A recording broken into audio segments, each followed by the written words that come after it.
I want us to talk about synchronicity, Synchronicity. and also how to follow your synchronicity and realize your dreams. Good question. I've had so many synchronicities in my life that my life is all about that. Once again, we talked about trust. It comes down to trust that either the universe is working for you or the universe is working against you. And it's never both. It's one or the other. So example, a few years ago, I needed to move my office. And I found a place in the city, and it was okay, and it was expensive. I didn't really want it, but I had a deadline. So I told the real estate agent I would take it. And then weeks went by, and he didn't send me a contract. So I phoned him, what's up? He said, well, the landlord read one of your books, and he doesn't agree with you, so he doesn't want to rent to you.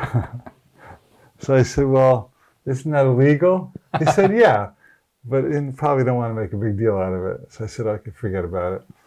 So I was driving home that day, and this voice, it wasn't a voice, but it was a feeling, said, take this other road. And I took an unusual road, and I drove past, it was a nature in Hawaii, and there was a little store, and it said for rent. And I went in, and the lady, she was a Tai Chi teacher.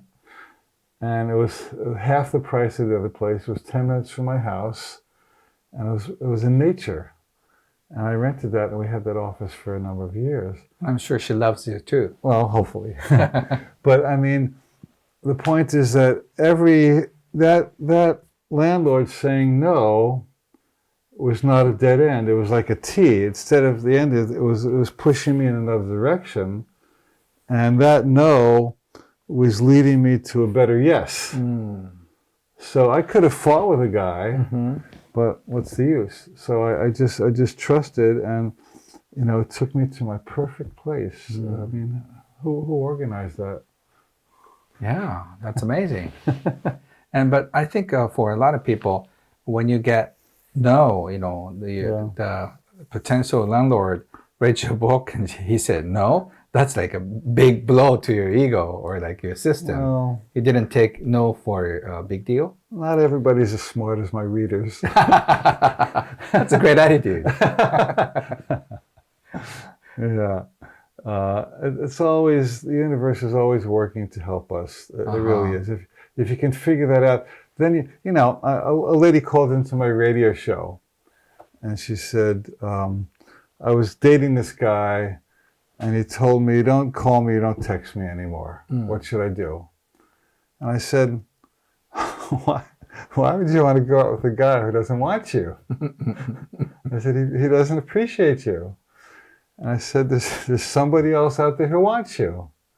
So, and she found another very nice guy. Oh, great. So, why push against something that isn't flow? It's the Tao, the Tao is not flowing in a direction, so why push against it? So I wrote a book, The Tao Made Easy. So, there's always, the river of life is always taking us somewhere, and we can either try to fight it or we can go with the river. But the river will take us to the ocean if we can trust. We're back to trust. But once again, sometimes there could be a possibility that if you just bang the wall a few times, you get the new doors will open Sometimes, up. yeah. And in that case, if you're burning with a fire of purpose, stuff that would otherwise be an obstacle is no big deal. Because you're so excited about it that you're willing to bang on the door. But it's not an angry banging on the door. It's not a resistant banging on the door. It's recognizing that the place I want to get to is so valuable to me that I'm willing to bang on the door to get there. So it's different from attachment. Yeah, there's a difference between anxious banging on the door and confident banging on the door. I see. So it's going to break. Yeah, because what you want on the other side of it is more valuable than backing off from the door. And you have to listen to your heart. You have to burn with the fire of purpose. Burn with the fire of purpose. Great. A friend of mine wanted to buy a hotel in Oregon and turned it into a writer's hotel. Have you heard of the Sylvia Beach Hotel? No. Okay.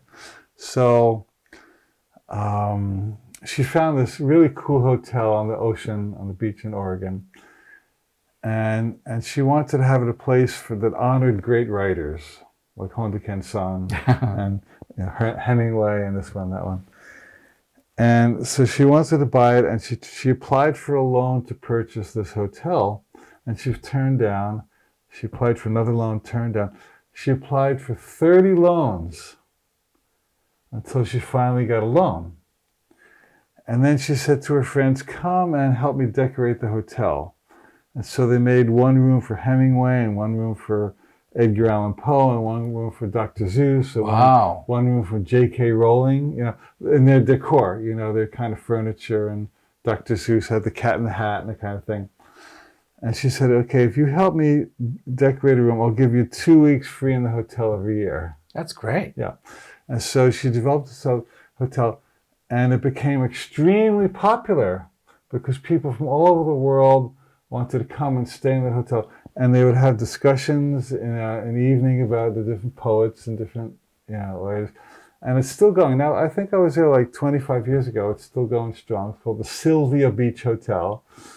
And so her intention to have that hotel was so strong that she was willing to go for 30 loans. And finally she got one. So that's an example of kind of like banging on the door because you're burning with a fire of purpose. That's a great story. So maybe we'll go to the Ken Honda room.